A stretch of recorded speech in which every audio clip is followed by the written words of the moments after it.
Assalamualaikum warahmatullahi wabarakatuh. Alhamdulillah, salatu wassalamu ala rasulillah, wala hawla wala quwata illa billah. Al-Quranul Karim mengabadikan dalam beberapa tempat di dalam Al-Quran kisah bagaimana pengorbanan seseorang dalam mencari ilmu dan menimba ilmu. Walaupun seorang itu perlu meninggalkan kampung halamannya, meninggalkan tempat yang dia sudah merasa nyaman tinggal di sana, demi untuk bisa bertalaki, berjumpa langsung dengan sumber belajar. Para ulama kah, orang-orang yang kemudian kita bukan hanya belajar ilmu pengetahuan dari mereka, tapi juga belajar adab. Ya. Nah, jadi kalau kita melihat salah satu potret tentang rihlah ilmiah, ya, perjalanan dalam proses mencari ilmu dan belajar.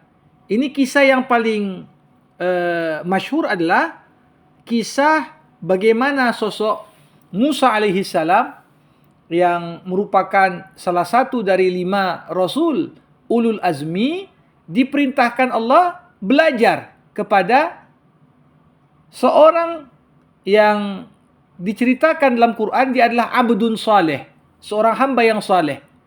Walaupun dalam literatur kisah-kisah dinamakan dia dengan Khidir atau Khudur, ya.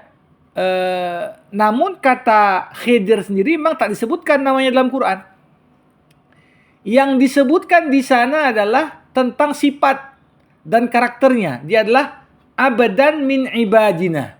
Dia adalah salah satu di antara hamba kami yang bertakwa, hamba kami yang taat, yang tentunya ini adalah potret gambaran yang ada pada sosok Khidir alaihi salam. Nah, tentunya kalau kita mencoba menggali pesan-pesan Al-Quran dalam konteks betapa pentingnya seseorang yang ingin menggapai kualitas keilmuan yang baik untuk kemudian berguru atau mencari ilmu kepada sosok yang boleh jadi itu membutuhkan banyak pengorbanan dari orang yang ingin belajar. Kita lihat misalnya dari surah Al-Kahfi, dari mulai ayat 60 sampai ayat 66, itu Allah Subhanahu wa taala abadikan kisah bagaimana Musa berguru kepada Khidir. Namun Nabi Muhammad sallallahu alaihi wasallam pernah dalam sebuah hadis yang diriwayatkan dalam Imam Bukhari, ya Sahih Bukhari, Nabi bercerita tentang apa latar belakang Musa itu diperintahkan untuk belajar kepada Khidir. Yang pertama digambarkan, Musa pernah ditanya oleh murid-muridnya. Ya, ditanya oleh murid-muridnya, wahai Nabiullah Musa, siapa orang di muka bumi ini yang paling pandai, yang paling tinggi ilmunya? Karena yang bertanya adalah bagian dari kaumnya, dan Musa adalah satu-satunya nabi bagi Bani Israel di momen itu, maka Musa pun menjawab, akulah yang paling tinggi ilmunya di antara manusia-manusia yang ada di sini. Nah, jawaban Musa itu kemudian ditegur Allah. Karena ketika kita tidak mengetahui sesuatu dengan pasti, seharusnya jawaban orang yang berkarakter pembelajar itu selalu mengembalikan urusan kepada Allah. Kalau kita nggak tahu, ya jawaban kita la a'lam atau la adri, atau kita jawab wallahu a'lam, Allah yang lebih tahu. Nah, Musa tidak menggambarkan kata-kata aku tak tahu atau Allah lebih tahu, tapi dia jawab dirinya. Nah, ini yang kemudian kalau kita analisis lebih lanjut digambarkan sebagai alasan utama Allah ingin ajarkan pada Musa bahwasanya di saat seseorang itu merasa dirinya sudah tinggi ilmu, disitulah pertanda bahwasanya dirinya masih jahil. Ketika kita merasa ilmu kita udah banyak, itu cukup untuk menjadi gambaran bahwasanya kita ini memiliki banyak keterbatasan dalam ilmu pengetahuan yang belum kita ketahui. Maka ini yang kemudian dijadikan landasan Musa disuruh untuk berguru pada Khidir. Digambarkan, wa idh qala Musa li fatah la abrah hatta ablugha majma'al bahrain au amdhiya huquba. Ingatlah ketika Musa berkata kepada pelayannya. Fatah di sini bisa diartikan dengan pelayan atau muridnya Musa. Jadi walaupun Musa sosok yang dalam kisah ini digambarkan sebagai calon siswa, calon pembelajar. Namun bukan berarti Musa pun tak punya murid. Ya. Karena dalam buku-buku tafsir yang dimaksud dengan fatah di sini adalah Yusha bin Nun, murid dari Nabi Musa alaihissalam. Dia diperintahkan untuk menemani Musa, berkhidmat kepada Musa sepanjang Musa melanjutkan pembelajarannya. Jadi ini menarik. Ini gambaran bahwasanya tidak ada satupun amalan yang lebih utama bagi seorang pembelajar melebihi berkhidmat dan melayani gurunya. Nah, ini kadang-kadang sesuatu yang mulai luntur dalam konteks zaman sekarang. Karena ya murid merasa dosennya, gurunya kan udah dibayar nih. Udah bayar uang kuliah, udah bayar uang sekolah. Dianggap ya sudah. Karena sudah dibayar, ya seakan-akan hubungan antara murid dan guru ini sebatas hubungan yang kita anggap ya hubungan transaksional. Aku sudah bayar, ya mana hakku diajarkan. Tapi kembali, dalam filosofi belajar dalam Islam, terlepas ada uang kuliah, ada uang sekolah, tetap bagaimana semangat berkhidmat yang ada pada guru, ada murid terhadap gurunya, ini perlu terus dipertahankan. Jadi sehingga nilai-nilai itu nggak boleh luntur. Ini yang kalau kita perhatikan zaman sekarang ya sudah mulai hal-hal seperti ini dianggap ya nggak penting. Nah, apa yang terjadi? Kita bisa melihat di sini bagaimana sosok Musa sebagai figur yang digambarkan sebagai pembelajar di sini ternyata memiliki semangat belajar yang cukup sangat luar biasa sekali. Ini bisa kita lihat dari sisi mana?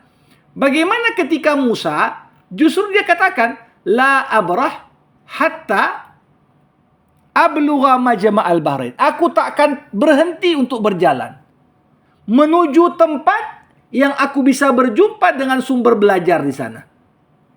Sampai aku menemukan tempat pertemuan dua lautan. Tempat pertemuan dua lautan ini di mana? Nah, ini banyak tafsirannya di kalangan para ulama tafsir. Ada yang mengatakan tempat pertemuan Laut Merah dengan Laut Tengah. Berarti daerah ya Aqabah itu ya. Kurang lebih sekarang tempat pertemuannya mana? Terusan Suez. Itu tempat pertemuan Laut Tengah dengan Laut Merah. Ada yang mengatakan enggak, ini tempat pertemuan antara Laut Tengah Mediterania dengan Samudra Atlantik. Berarti ini cerita di utara Maroko ya. Ada yang mengatakan bukan di situ ya. Yang menjadi acuan bagi kita nggak penting di mana tempatnya. Karena yang ingin kita gali adalah filosofi, nilai-nilai, pesan-pesan Quran tentang proses belajar itu sendiri. Nah, yang paling menarik adalah ungkapan Musa, au amdhiya hukuba. Aku nggak akan berhenti untuk terus mencari sumber belajar, guru, ya, Khidir yang akan mengajariku, walaupun aku harus menghabiskan bertahun-tahun dalam proses mencari guru. Ini satu hal yang saya kira menarik sekali nih. Kenapa saya katakan demikian?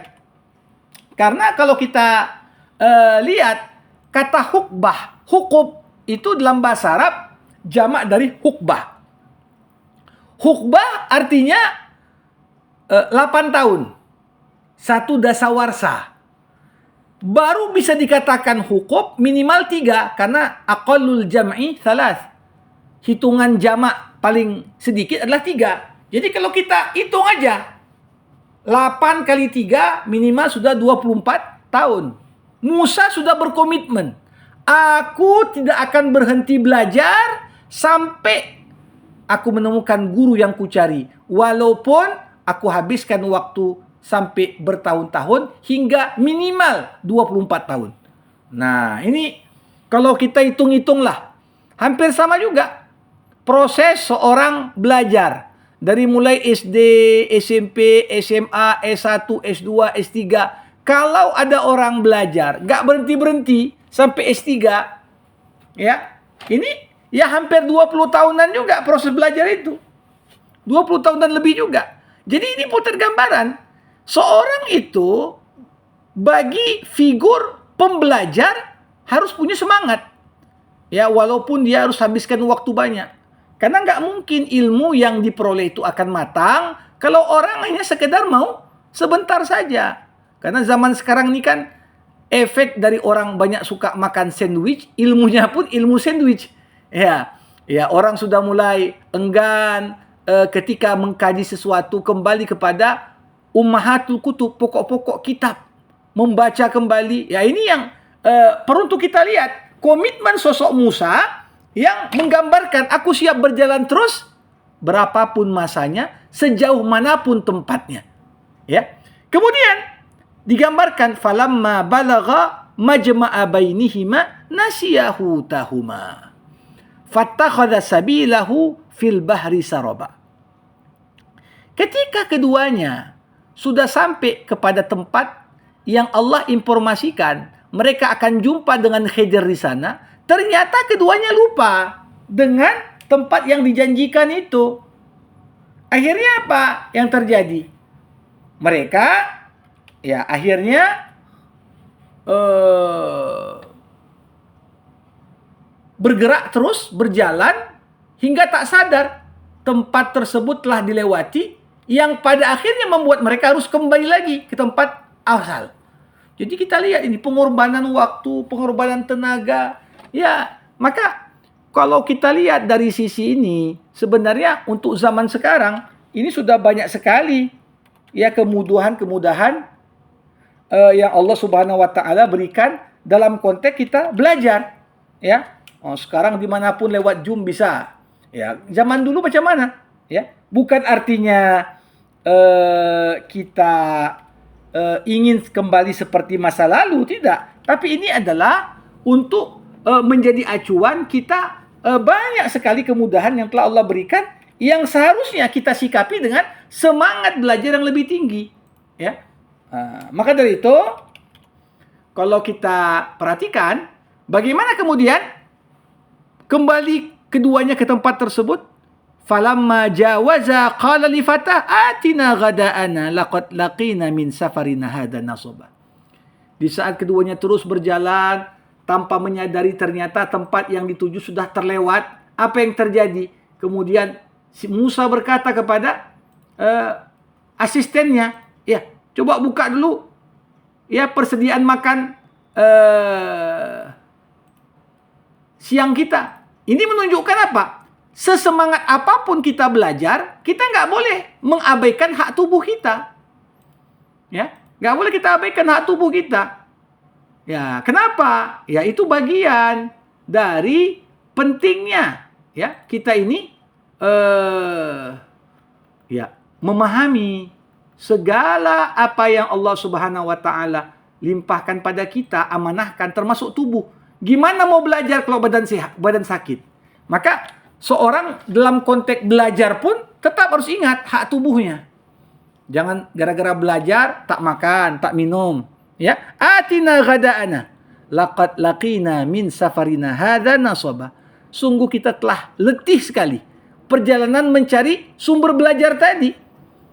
Berapa mil yang ditempuh dengan jalan kaki dengan segala keterbatasan. Namun inilah kita lihat, berkatalah Yusha bin Nun, qala ara'aita id awayna ila as-sakhrah fa inni nasitul hud wa ma ansani illa syaitan an azkurah. Ya, dikatakan oleh Yusha bin Nun, ingat enggak kau tempat tadi ada batu karang yang besar? Aku lupa menyampaikan kepadamu Di situ aku lihat ada ikan yang bisa berbicara. Sebagai kode, itulah tempat di mana kita akan menjumpai Khidir.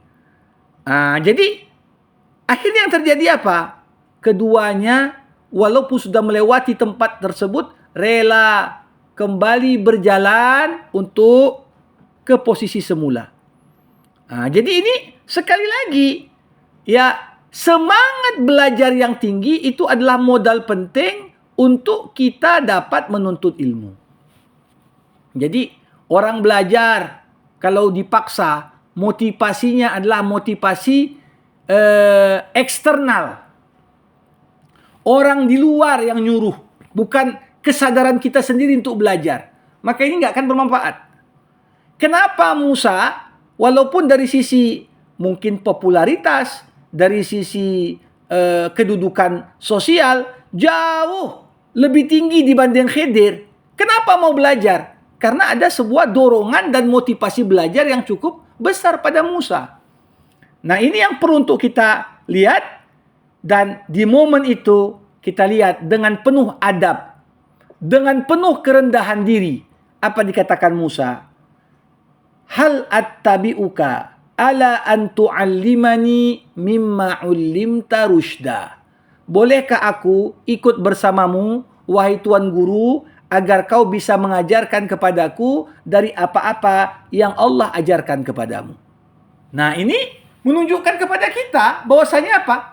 Betapa penting calon murid itu memiliki sifat tawadhu, sifat rendah hati, nggak menyombongkan diri.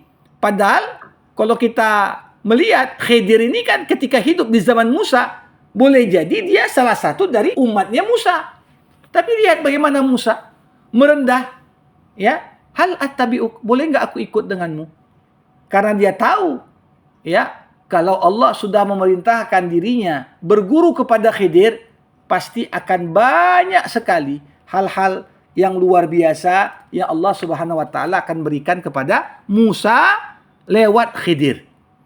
Nah, jadi para hadirin sekalian, kalau kita melihat sebagaimana disebutkan dalam surah Al-Kahfi, mulailah di sana Khidir ingin menguji kesungguhan Musa dalam belajar. Apa kata Khidir? Innaka lan tastati'a maiya sabra. Kau enggak akan bisa sabar kalau ikut bersamaku wahai Musa.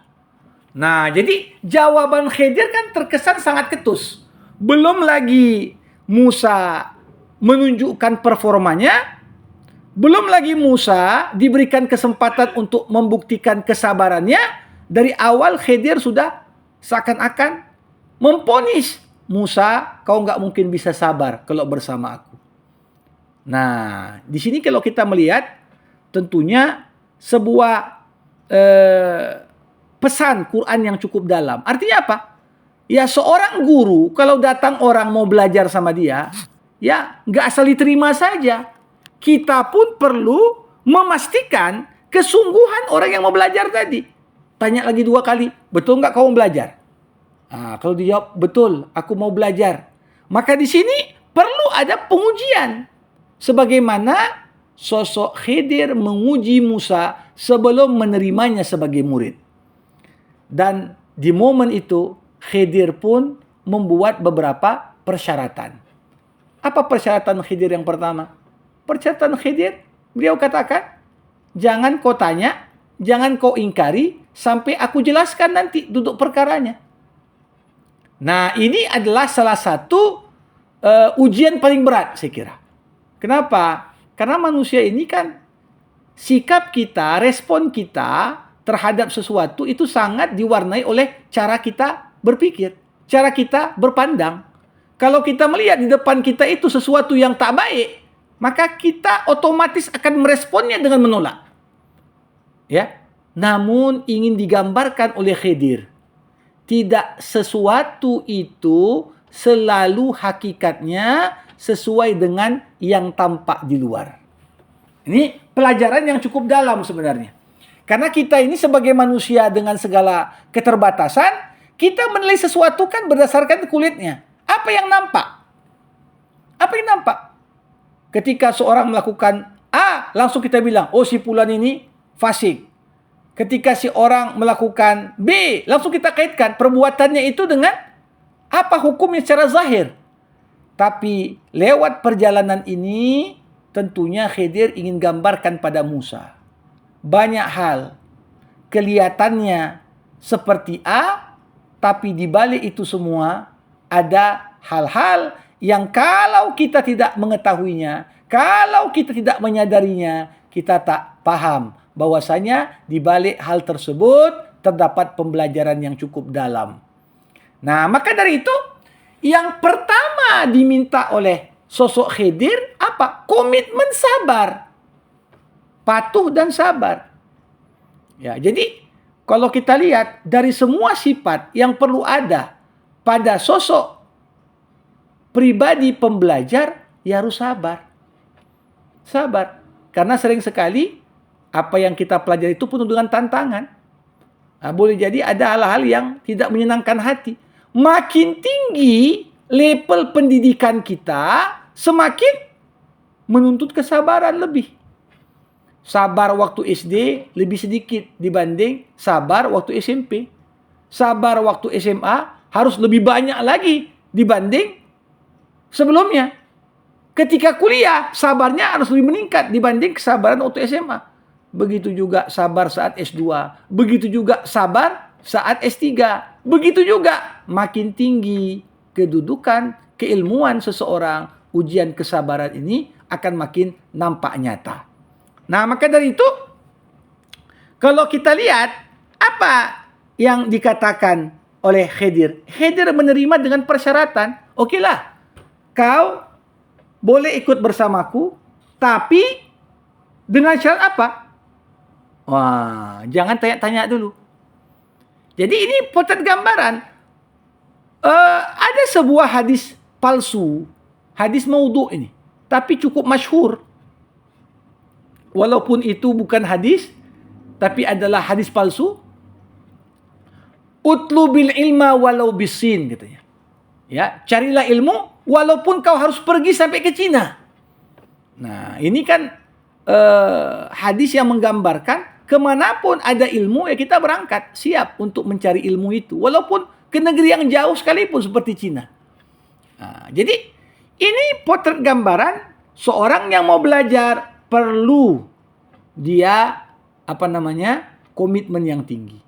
Nah, tentunya saya nggak akan jelaskan lebih lanjut 3 peristiwa itu, ada momen lain nanti saat pembahasan yang berbeda, tapi ingin digambarkan perjalanan menuntut ilmu itu penting. Karena kalau kita hanya mencari ilmu di tempat-tempat yang dekat dengan di mana kita tinggal, nah ini ilmu kita nggak akan berkembang. Makin seorang tuh musafir jauh, kuliah sampai Timur Tengah misalnya, ada kesempatan. Habis itu berangkat lagi dia ke Eropa. Habis itu berangkat lagi dia ke Amerika. Makin banyak sumber belajar yang kita kunjungi, makin ketajaman ya keilmuan seorang itu akan makin baik lagi. Maka di sini kalau kita lihat zaman dulu nggak jarang para ulama hadis itu menempuh ribuan kilo, menghabiskan waktu belasan hingga puluhan tahun mengunjungi satu tempat, pindah ke tempat lain semata-mata hanya untuk mendengar langsung hadis dari perawinya. Mungkin dia adalah seorang sahabat atau tabi'in senior atau tabi'in, ya. Tapi begitulah semangat untuk belajar tadi. Gambaran bahwasanya rihlah thalabil ilm, ya. Dan pentingnya kita untuk menyadari perlu adanya kesabaran yang tinggi. Semakin level keilmuan yang dicari itu makin berat dan makin sulit, maka dituntut kesabaran ekstra. Ya. Nah, para hadis kalian, satu hal yang nampaknya cukup menarik juga adalah bagaimana Al-Quran menjawab pertanyaan. Kepada siapa kita harus belajar? Tadi kan kita cerita tentang mekanisme belajar, ya rihlah untuk mencari ilmu, Ya. Tapi kepada siapa kita harus belajar? Tentunya kita diperintahkan untuk belajar kepada orang-orang yang memiliki ilmu lebih tinggi dari kita. Terlepas ilmu yang lebih tinggi itu dimiliki oleh orang yang lebih tua dari sisi umur, atau orang yang seumuran dengan kita, atau bahkan yang umurnya lebih muda dari kita. Jadi jangan pernah kita merasa gengsi. Masa belajar masih Fulan, dia kan lebih muda daripada aku. Tidak. Ya, jadi selama orang yang kita angkat menjadi guru, kita percayakan untuk berguru kepadanya, ilmunya memang lebih tinggi dari kita, terlepas usianya mungkin di bawah kita atau seumuran dengan kita. Ya, apalagi kalau sekiranya usianya memang di atas kita. Nah, ini bagian dari komitmen. Kita perlu belajar. Nah, kalau kita lihat gimana Ibrahim diceritakan saat berdialog dengan ayahnya. Ayahnya seorang pembuat patung, berhala-berhala. Ibrahim sudah dapat hidayah. Dia ajak ayahnya untuk menyembah Allah. Nah, di sini kalau kita lihat interaksi antara Ibrahim dengan ayahnya Azar, ini sebenarnya apa? Ibrahim lebih muda. Tapi bukan berarti Ibrahim tak bisa mengajar yang lebih tua. Jadi jangan sungkan. Masa aku belajar dengan lebih muda? Enggak, belum tentu. Mungkin muda dari sisi umur, tapi tua dari sisi ilmu. Ya boleh kita belajar. Ya, begitu juga kita lihat di surah An-Naml ayat 21 sampai 23 diceritakan Nabi Sulaiman suatu ketika sedang memeriksa pasukannya. Tiba-tiba Sulaiman nggak melihat ada burung hudhud. Sulaiman pun berkata, mana hudhud? Kalau dia tak pulang segera, tak menjelaskan kenapa dia mangkir dari baris berbaris, aku akan azab dia, kata Sulaiman. Tapi ternyata ini digambarkan sosok Sulaiman yang kedudukannya sangat tinggi kalau dibandingkan dengan hudhud. Bahkan level Sulaiman pun masih belajar dari hudhud. Kenapa? Apa kata hudhud? Ahattu bima lam tuhid bihi. Aku punya info A1 yang kau nggak punya. Jadi hudhud pun dalam bidang-bidang tertentu lebih kuasai dibandingkan Sulaiman. Ya, kita pun begitu. Kita mungkin guru pelajaran PAI. Tapi apakah malu kita kalau belajar dari murid kita dalam hal menggunakan handphone misalnya? Lebih pandai muridnya kadang-kadang pakai handphone. Atau kadang-kadang dalam hal matematik, dalam hal komputer, dalam hal lain, ya kadang-kadang kita sebagai guru pun belajar pada murid kita. Apakah salah? Tidak. Ya, level Sulaiman saja dalam bidang-bidang tertentu belajar dari hudhud. Yang sebenarnya jarak antara Sulaiman dan hudhud itu jauh sekali. Satu raja di raja, yang satu lagi cuman pasukan biasa. Tapi ya, bagaimana hudhud jadi guru bagi Sulaiman dalam urusan tertentu? Dia lebih tahu tentang negeri Sabak. Sulaiman belum tahu. Sehingga hudhud memberikan informasi A1 untuk Sulaiman. Nah, ini menggambarkan kepada kita bahwasanya apa? Seperti dikatakan Imam Ahmad bin Hambal, tidak akan sempurna ilmu seseorang sampai dia belajar kepada yang lebih tua darinya, yang seumuran dengannya, bahkan kepada yang lebih muda darinya. Jadi, ya kadang-kadang kita sebagai orang tua, kita pun belajar dari anak kita. Kita sebagai murid, belajar dari guru. Guru kita dalam hal-hal tertentu belajar juga kepada kita para muridnya. Jadi jangan kita anggap, gengsi lah. Aku kan sudah guru, masa aku belajar sama dia? Ini cara pandang yang picik dan salah. Karena sebenarnya justru Allah Subhanahu wa taala memberikan gambaran kepada kita tentang bagaimana ya seorang itu perlu untuk belajar. Nah, ada juga dalam Al-Quran, kalau tadi Musa Ibrahim ngajari ayahnya. Artinya guru lebih muda dari muridnya.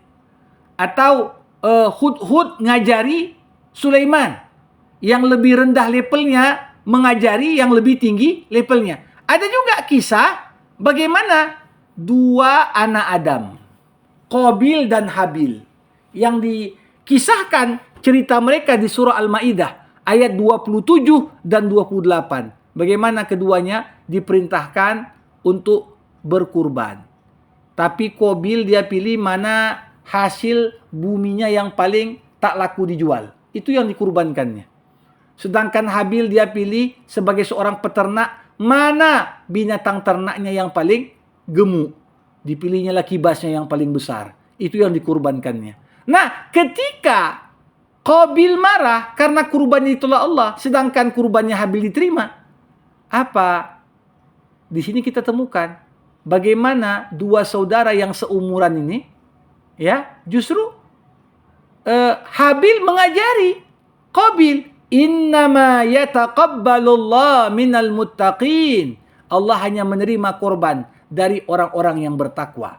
Jadi bukan salahku, tapi kembali karena kau berkurban dengan hasil bumi tanpa dilandasi oleh nilai ketakwaan, maka Allah Subhanahu wa taala tak akan menerima kurbanmu. Ini dia satu hal yang kalau kita lihat potret gambaran. Bahkan kadang-kadang manusia ini belajar setelah dia menyesal. Bagaimana Qabil setelah dia bunuh adiknya Habil kebingungan karena itu adalah pembunuhan pertama di muka bumi. Yang terjadi apa kemudian? Allah Subhanahu wa taala kirim dua burung gagak yang berkelahi satu dengan yang lain hingga burung gagak yang satu terbunuh oleh burung gagak yang lain, dan dilihat oleh Qabil bagaimana burung gagak yang membunuh saudaranya menguburkan burung gagak yang lain, sehingga dia pun belajar. Nah, jadi di sini bahkan manusia itu belajar bukan hanya dari manusia, dari binatang. Ya, kalau kita lihat pengembangan teknologi yang ada saat ini kan manusia belajar dari alam semesta semua. Manusia buat helikopter, belajar dari cara kerja capung. Manusia buat pesawat, meniru cara kerja terbangnya burung. Begitu juga manusia buat robot, buat komputer, meniru cara kerjanya otak. Jadi manusia ini belajar dari segala hal yang ada dalam kehidupannya. Ini yang menarik sekali. Seperti yang saya katakan tadi, kita belajar kepada siapa? Kepada semua yang mungkin kita ambil pembelajaran darinya. Nah, jadi jangan pernah kita batasi diri. Aku hanya mau belajar sama si Fulan tak mau. Dan lain sebagainya yang kadang-kadang ini justru menggambarkan betapa piciknya kita dalam menyikapi banyak hal. Ya.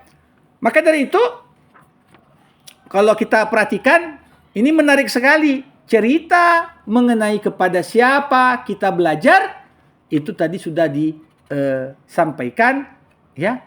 Bagian terakhir dari sesi kedua kita ini berkaitan dengan adab orang yang belajar kepada gurunya. Nah, jadi dalam Islam ada adagium, ada sebuah ungkapan, adab itu di atas ilmu. Jadi seharusnya hitung-hitungannya makin tinggi ilmu kita, seharusnya adab kita pun makin tinggi. Bukan sebaliknya. Makin tinggi gelar, makin kurang adab. Tidak. Jadi, Al-Quran banyak sekali menekankan tentang masalah adab. Jadi kita ketika belajar, bukan hanya mencari ilmu, tapi belajar adab dari para guru-guru kita. Dulu diceritakan, Imam Malik paling sedikit yang menghadiri majelis ilmu Imam Malik itu 5.000 murid di Masjid Nabawi. Paling sedikit. 5.000 murid yang berhadir, bertalaki, mendengar syarahat Imam Malik, yang nulis apa yang disampaikan Imam Malik, paling-paling cuma 500 orang dari 5.000. Yang 4.500 lagi ngapain? Mereka mengatakan, kami memperhatikan Imam Malik dari ujung rambut hingga ujung kaki untuk belajar adabnya para ulama. Jadi di sini jangan baru baca satu kitab saja sudah mengkafirkan ulama ini, memfasikkan ulama itu dengan enteng sekali. Ya, baru satu kitab dibaca dengan enteng membid'ahkan orang-orang yang berbeda sedikit sama dia. Nah, ini kan menunjukkan ilmu yang dangkal ya pantas kalau tidak dibarengi dengan adab yang agung dan mulia. Nah, kalau kita perhatikan bagaimana tadi Musa berguru kepada Khidir. Kalau dilihat dari sisi kedudukan, gak ada yang memperselisihkan. Kedudukan Musa lebih tinggi daripada kedudukan Khidir. Orang Musa bisa langsung ngomong sama Allah, kalimullah. Khidir gak bisa. Musa termasuk ulul azmi, Rasul yang istimewa. Khidir gak masuk bahkan. Ya. Nah, tentunya dari segi kedudukan Musa lebih mulia. Tapi walaupun Musa lebih tinggi derajatnya, lihat adabnya Musa. Hal attabi'uka ala antu allimani mimma ullim tarusda. Boleh enggak aku mengikutimu Tuhan supaya kau bisa ajarkan kepadaku apa di antara yang Allah ajarkan kepadamu. Ini kan adab sekali nih. Jadi bukan berarti kita masuk langsung kita mengukur seberapa hebatlah ya dosen itu, seberapa hebatlah guru itu. Enggak. Lihat bagaimana bahkan lebih kaya, lebih punya banyak pengikut, tapi begitu dalam proses belajar ya kita harus dahulukan adab. Ya. Nah, maka dari itu kalau kita lihat salah satu adab utama menuntut ilmu apa? Murid mendatangi guru, bukan guru mendatangi murid. Ini salah satu prinsip. Kalau ada perlu, jangan pula. Ya, makanya dulu Harun Ar-Rasyid punya anak Al-Amin Al-Ma'mun. Ya, waktu itu Imam Malik tinggal di Madinah. Waktu Harun Ar-Rasyid sebagai khalifah. Harun Ar-Rasyid panggil Imam Malik. Imam Malik, kau ngajar anakku di istana. Waktu itu Imam Malik nolak. Padahal yang manggil siapa? Khalifah. Nolak dia. Kenapa? Imam Malik mengatakan salah satu perkataan yang sangat populer dan masyhur, al-ilmu yu'ta wala ya'ti. Ilmu itu harus didatangi, bukan ilmu yang mendatangi. Ya, ini salah satu adab. Kadang-kadang kita ini kan mau tahu beres semua. Mau tahu beres. Ya, materinya pun malas kita baca di perpus, malas kita baca ummahat kutub, yang mana yang udah jadi Pak, yang mana jadi Ibu, udah langsung itu aja. Padahal salah satu adab dalam menuntut ilmu adalah sabar dan siap untuk mengarungi masa dan waktu yang panjang demi untuk ikut ya mendapatkan ilmu sebagaimana yang tadi digambarkan. Nah, kalau kita perhatikan bagaimana tadi digambarkan sosok Musa alaihi salam ketika itu kan langsung diponis oleh Khidir, kau nggak bisa sabar. Berat kali kita itu sabar dan diam terhadap sesuatu yang kita nggak paham. Ini yang ingin digambarkan oleh Khidir. Udahlah kau nggak bisa sabar, nggak usah ikutlah. Nah, tapi Musa ingin buktikan. Ya, satajiduni insyaallah sabira. Aku janji aku sabar. Ya. Jadi ada komitmen di sini. Kadang-kadang kita belajar dapat pula guru yang enggak baik, dapat pula dosen yang ya payah dimengerti. Ini perlu kita sabar juga dalam proses menuntut ilmu. Dan salah satu poin penting karakter murid terhadap gurunya apa? Bukan hanya sabar, wala a'si laka amra. Jangan murid itu justru durhaka pada guru. Jangan murid itu justru membantah apa yang diperintahkan oleh guru. Tapi dia, ya, dalam hal ini justru murid mendengar, menyimak, menyampaikan. Ini dia kualitas murid yang seharusnya. Maka dari itu, kalau kita perhatikan betapa menariknya ya kisah ini untuk menggambarkan kepada kita bagaimana Musa itu adalah potret bukan hanya murid yang punya semangat belajar tinggi, bersabar, tapi juga beliau berada pada puncak adab dan akhlak sebagai sosok orang yang mau belajar. Nah, kalau kita baca kelanjutan dari ayat 71 sampai ayat 78, berbagai peristiwa-peristiwa yang cukup menakjubkan bagi sosok Musa, dia harus dihadapkan dengan hal-hal tersebut. Nampak gurunya Khidir naik kapal, kemudian kapalnya dibolongi. Nampak keduanya masuk ke dalam sebuah kampung, ada anak lewat, tanpa ada pendahuluan sebelumnya, Musa langsung membunuh anak tersebut. Ya, nampak masuk ke sebuah kampung, keduanya minta dijamu dan disuguhi makanan, tak ada yang menyambut.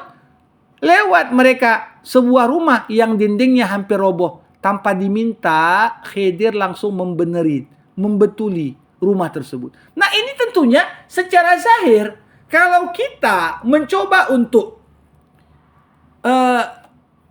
menimbang 3 peristiwa yang sangat ganjil tadi dengan akal semata, ya saya yakin kita akan bersepakat juga dengan apa yang dilakukan Musa. Nampak orang, kita tumpangi kapalnya, justru kita lobangi. Coba bayangkan, ini kan bisa membuat pemilik kapal marah.